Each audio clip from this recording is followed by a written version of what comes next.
this impossible year. There's no sunshine this impossible year. Only black days and sky gray and clouds full of fear and storms full of sorrow that won't disappear. Just typhoons and monsoons this impossible year. There's no good times this impossible year, just a beachfront of bad blood and a coast that's unclear. All the guests at the party, they're so insincere. They just intrude and exclude this impossible year. There's no you and me this impossible year. Only heartache and heartbreak and gin made of tears. The bitter pill I swallow, the scar's souvenir. That tattoo, your last bruise, this impossible year. There's never air to breathe. There's never in-betweens. These nightmares always hang on past the dream. There's no sunshine. There's no you and me. There's no good times this impossible year.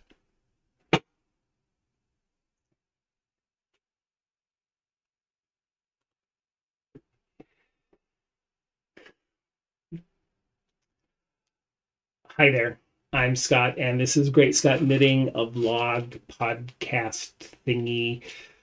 Welcome to episode 13, and that's how I feel about 2020. Those are the lyrics from a song by Brendan Urie of Panic at the Disco entitled This Impossible Year. I have a link to it in the notes below. I encourage you to go listen to it.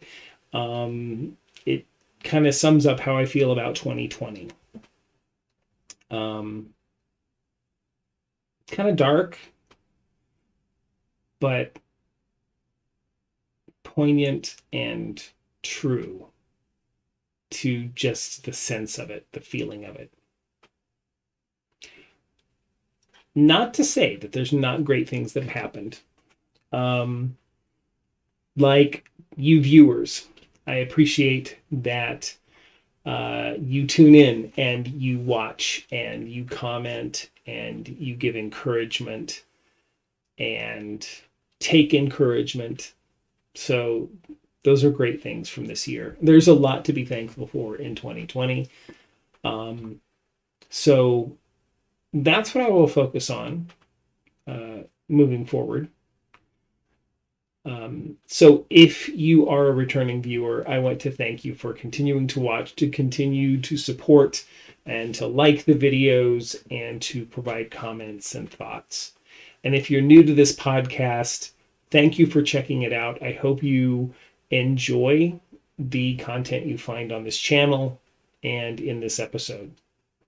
Today is December 27th of 2020. We are almost through this impossible year.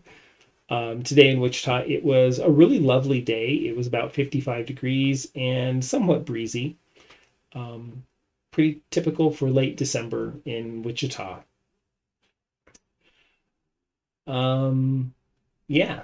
So let's get into it. It's been a couple weeks since I last posted, so there's been a little bit that has gone on.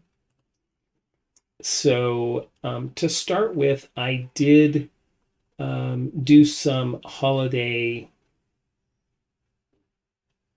knitting. Last week or a couple weeks back, I did show you the shawls that I completed for holiday gifting. Once I got all those done, I realized I was missing something for a man. And not that men can't wear shawls, but most of the men around here won't.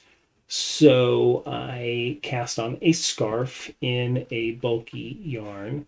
The scarf that I cast on was the Dudester scarf by Jana Pahota. It's a really great scarf. It's very simple, but it has a really lovely design. It is actually designed for worsted weight, but what I did was I cut down one of the repeats and did it in a chunky yarn. The yarn I used was Premier Yarns Serenity Chunky, Heather and Solids in the colorway of Smoke. So it was a lovely gray color. It turned out to be about 5 feet long and about 10 inches wide, which was really nice. And the yarn was really soft. For 100% acrylic, it was a really soft, fluffy, full, very lovely textured yarn. I just really enjoyed working with it. So let me show you what that looked like. And of course, there's Spock, my handy dandy go-to model for my knitwear. As you can see, normally it has 3 repeats, so it would be have a third sort of panel off to one side. So I reduced that so that it wasn't so wide. It turned out really nicely. I really like this scarf. And I got it done in about a day and a half, almost 2 days of knitting. So it was sort of a rush job, but I got it done. So that's my only knitting finished project over the past couple weeks. I did do some dyeing last week. Was it last weekend or the weekend before? Anyway, I did some dyeing recently. I dyed up 1 skein of yarn, and that's how it turned out.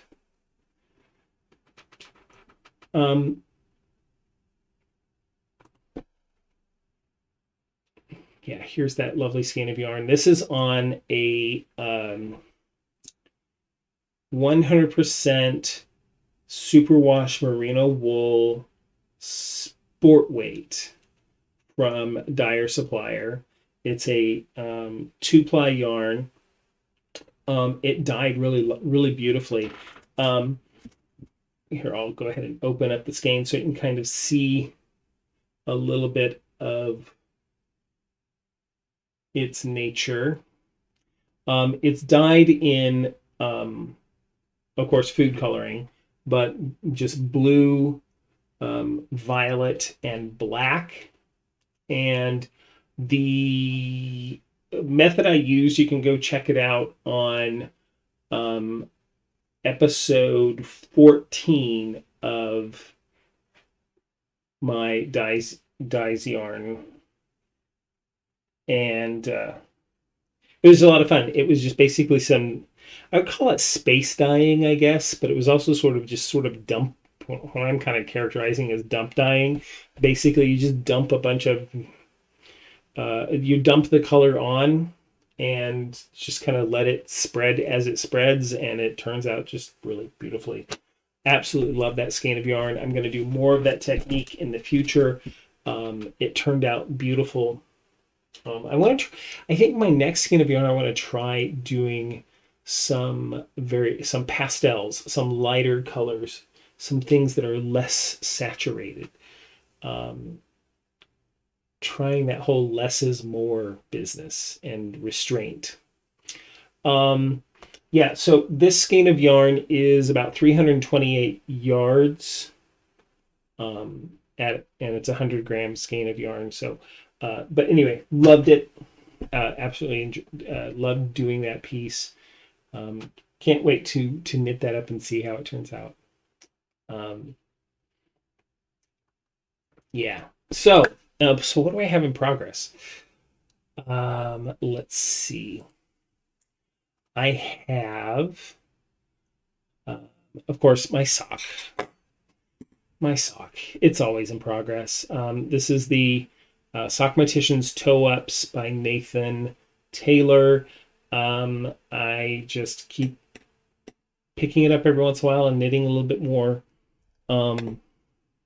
So it's very, very close, very, very close to where I want it to be. Just about another inch, maybe, and I'll be done with that sock. And then I'll have a half finished object, and then I need to do the other sock. Yeah. my hope is to finish this sock by the end of, or this pair of socks by the end of January. And then I have a goal that I'm setting for myself of knitting 1 pair of socks per month through 2021. That's my goal. 1 pair of socks per month. So by the end of the year, I'll have 12 pairs of hand knit socks. And I should have a good formula for how I want to do socks, hopefully before the midpoint of the year. But that's my goal, and I'm going to stick to it. So if you haven't had a chance to go check it out, it is a really great recipe for toe-up socks. It's not, I mean, it is a pattern, but it makes you do math to be able to, determine how much you're going to cast on, how long you're going to knit it, how you're going to do certain portions of it. But once you figure those things out, it's great. It really flows. It fits like a dream. It really does. So the other thing I have on the needles is the Saxon double braided scarf by Nicole. Oh, I can't say her last name. Nicole Wilson. And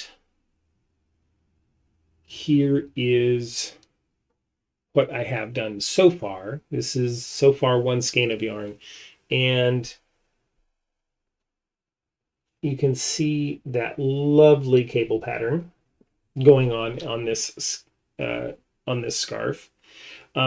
Now, yes, on camera it does look like the yarn is a bit too busy for the pattern to really show up. Oh, but if you kind of look at the reflection there, it's really lovely.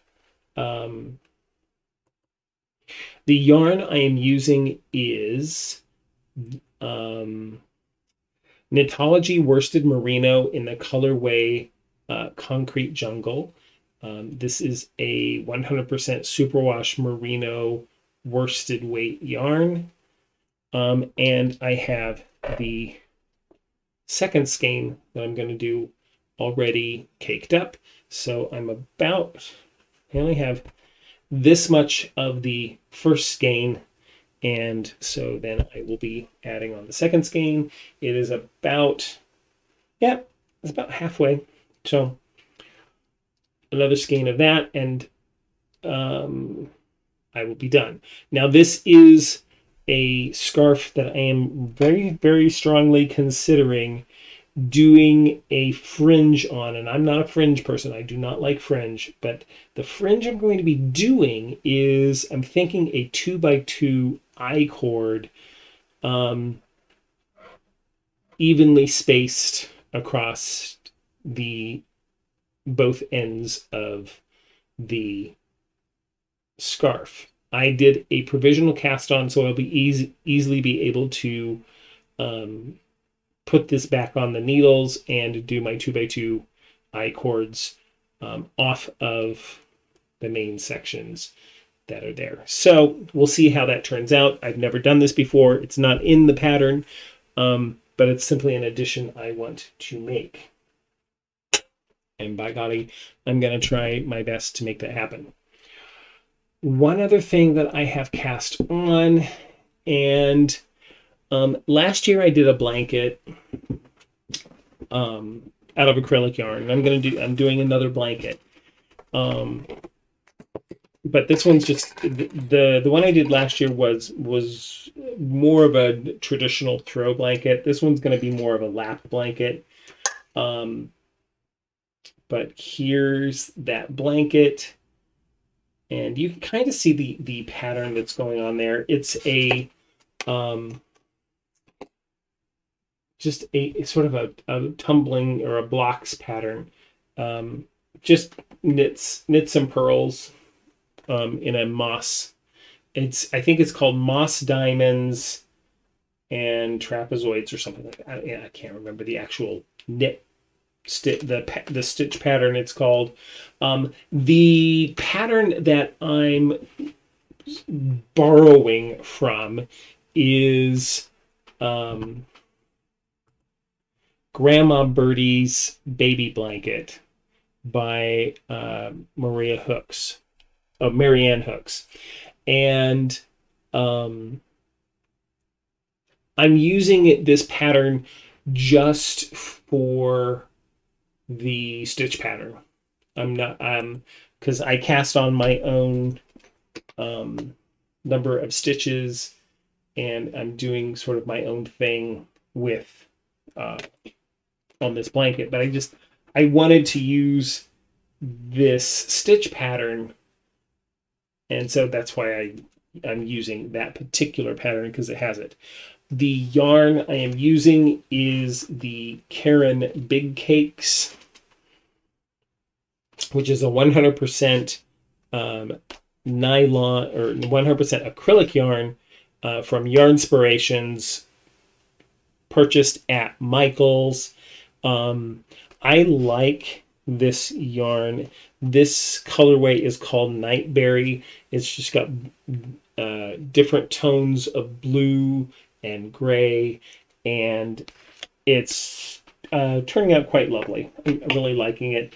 It'll just be a nice little lap blanket for when things are chilly, or for naps on the couch, that type of thing. I have 2 cakes of that. I think that'll do a decent lap blanket. I might actually give that away to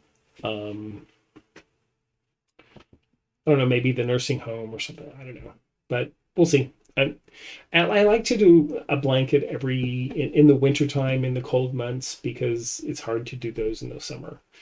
It gets to be just too warm. So those are the things that I have on the needles this past couple of weeks. In terms of what to cast on, I really don't know. I think I'm just going to work on what I have. I need to try and finish that sock. I want to finish that scarf, and I want to finish that blanket before I really jump into casting on something new.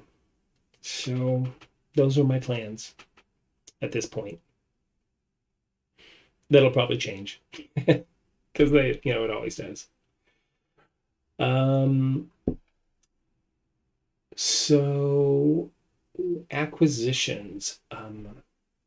The only thing that has come in has been my Knit Crate December subscription, which is this lovely stuff right here.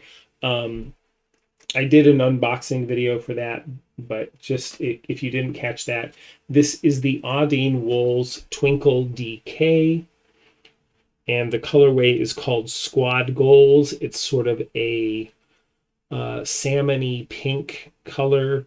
The base is a 80% merino wool, 10% cashmere, 10% stellina. So it is very sparkly. Unfortunately, those sparkles just do not... Oh, there you can kind of see them. They just don't pick up real well on the camera. But you really do see them. They are very, very, very sparkly. It's a pretty yarn. The stellina, I think, detracts from its potential softness. But it's a lovely yarn, and I can't, it's going to be nice to work with. And I love DK weight. It's become sort of my favorite weight, although I don't have much of it. I will be changing that up in 2021 and hopefully garnering more DK weight yarn, but that's another goal. So each of these are 100 grams skeins, about 250 yards each. So that should make a nice little project for some point in the future. Okay, what next? Oh, I do want to tell you about a design that I have uploaded. And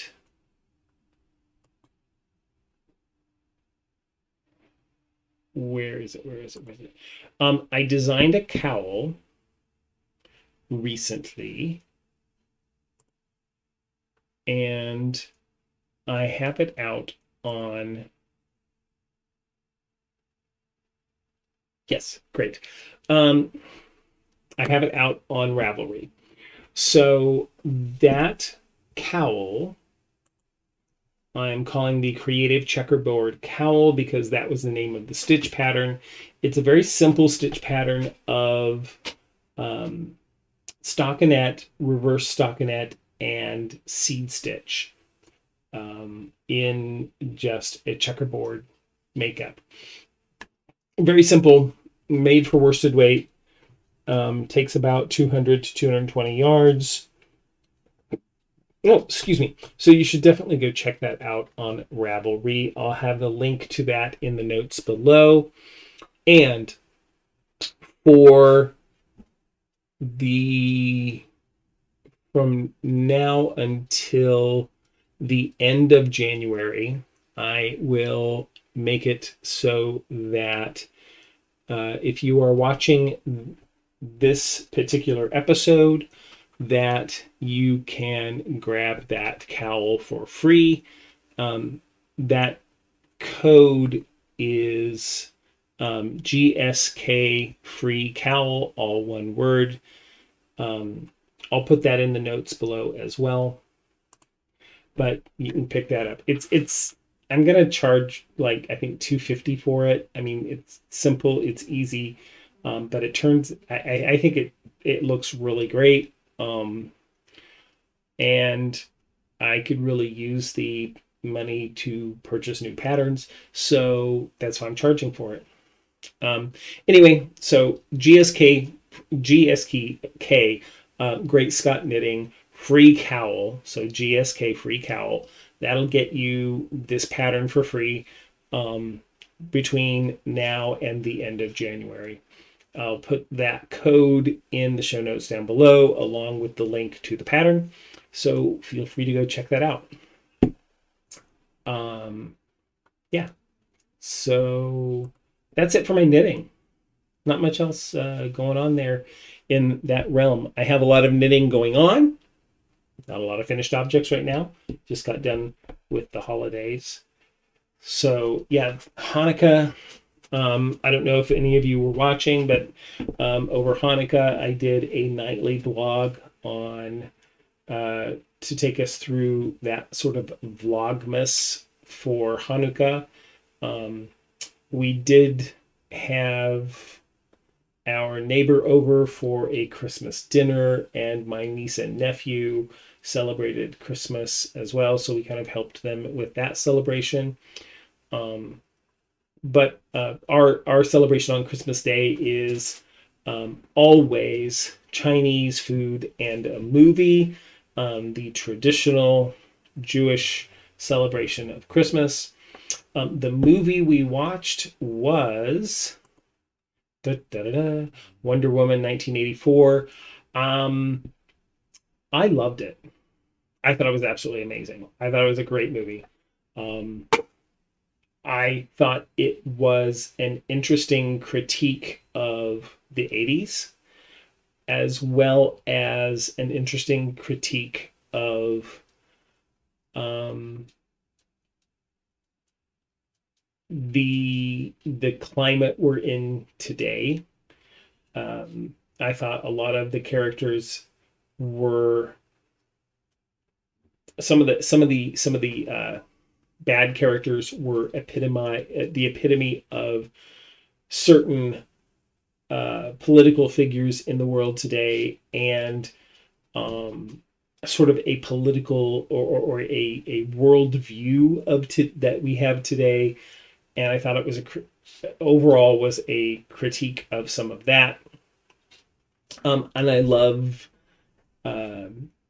I'm not going to give away anything because it's very new and a lot of people haven't seen it because, you know, luckily it was in theaters and also on HBO Max, which we subscribe to just to watch this movie. So, I highly recommend it.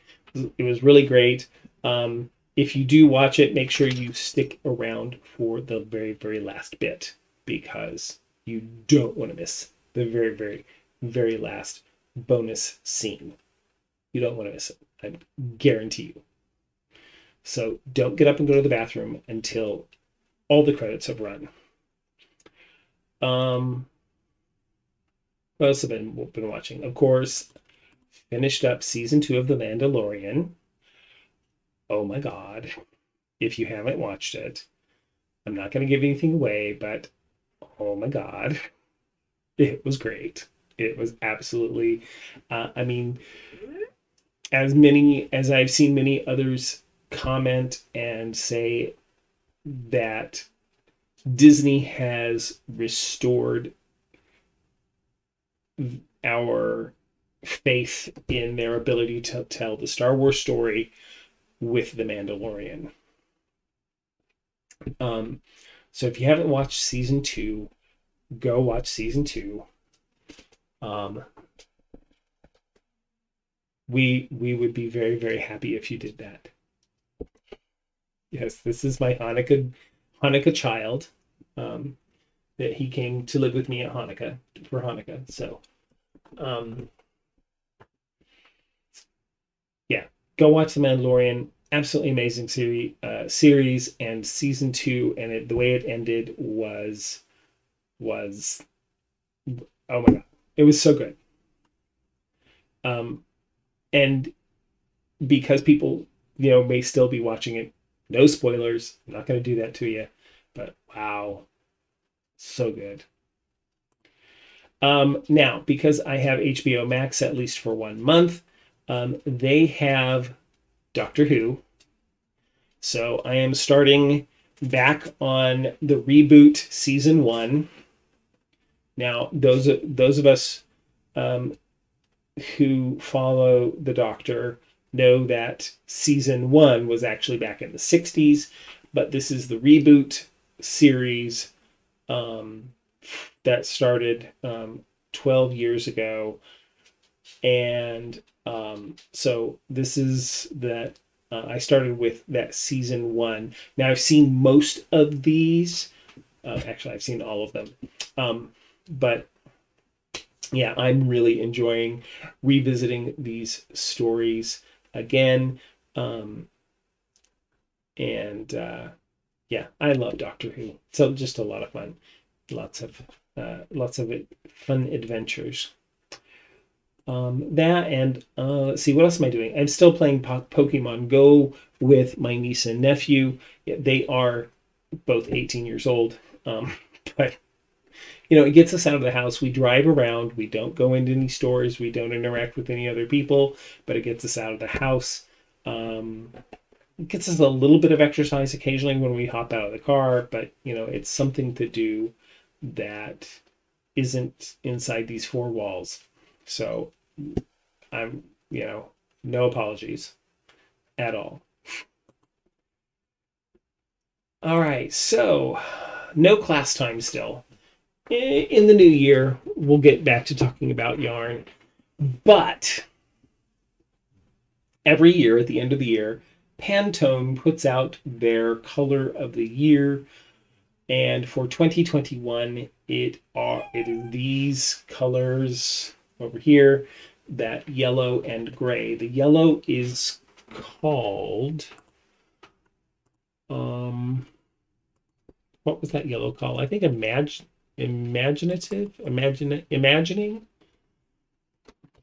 Let me go look. I can't remember.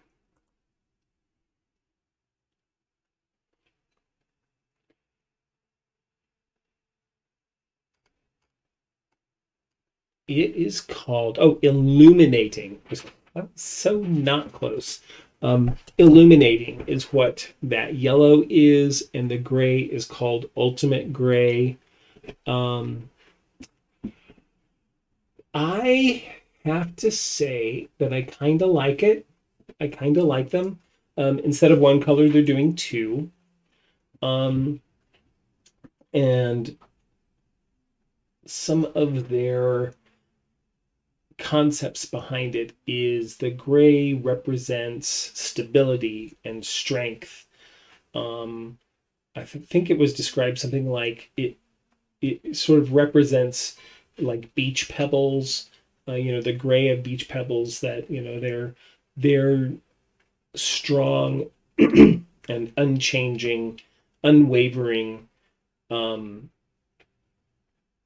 giving us that good foundation.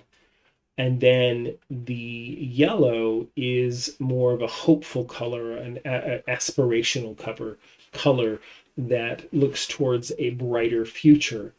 So, it's strength and hope sort of combined for this next year, this 2021. So I set up the colors that kind of look like this so that we can kind of see that stability, that foundation of gray, and over the top of that, the sunshiny sort of yellow. It's a little paler than sunshine. It's more, it has a pale, sort of a paleness to it, at least in my eyes, to help balance with the gray. I really like this. I want to put these colors onto some yarn. Here's the problem though. Right now, all I'm doing is food coloring, and I have not yet seen a good gray food coloring. So I'm afraid I'm gonna have to wait until I can get professional acid dyes to be able to do something with these two colors and dyeing yarn. And here I thought I was going to be able to get away from yellow. So if you are a yarn dyer out there and you have been watching my channel, I would love to see you take this as an inspirational palette and put them on yarn in some fashion. And I just really want to see folks play with this on yarn and in knitting and just in its concept. The yellow is just very bright, very cheery, very hopeful, and the gray does sort of remind me of concrete, something strong and stable, and but I also like that representation of sort of like gray stones, something very natural. And seeing that into the new year, I think is going to be great. And then, so that kind of brings us to the end of this episode. So I want to thank you for joining me today. Be sure to check out my other videos on this channel, both other podcasts or vlogs, and my dyeing videos, my unboxing videos. Go back and look at the Hanukkah stuff. That was kind of fun. Give me a shout out in comments. Tell me what you're liking, what you don't like, what you're doing, what's on your needles or on your hooks, or what's in the pot on the stove. Shout out to me. I appreciate it. You can find me on social media. I'm on Facebook. I have a page called GreatScott Knitting. I'm on Instagram as GreatScott Knitting. I'm on Ravelry as GreatScott KCMO. And I have a Ravelry group that I have linked to down below as well. And so as I brought you in with sort of a dark feeling, let's leave with something a bit more bright.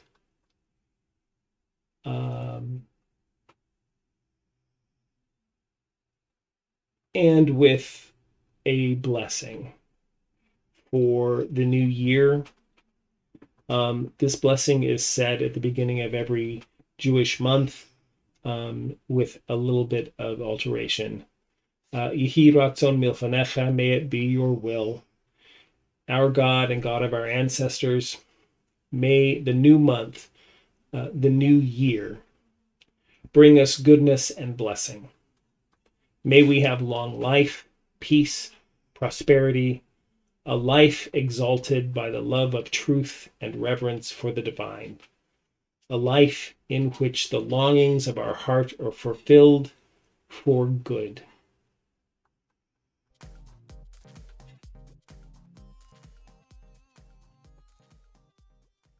So with that, I bid you a fond farewell for 2020 and look forward to a bright new beginning in 2021.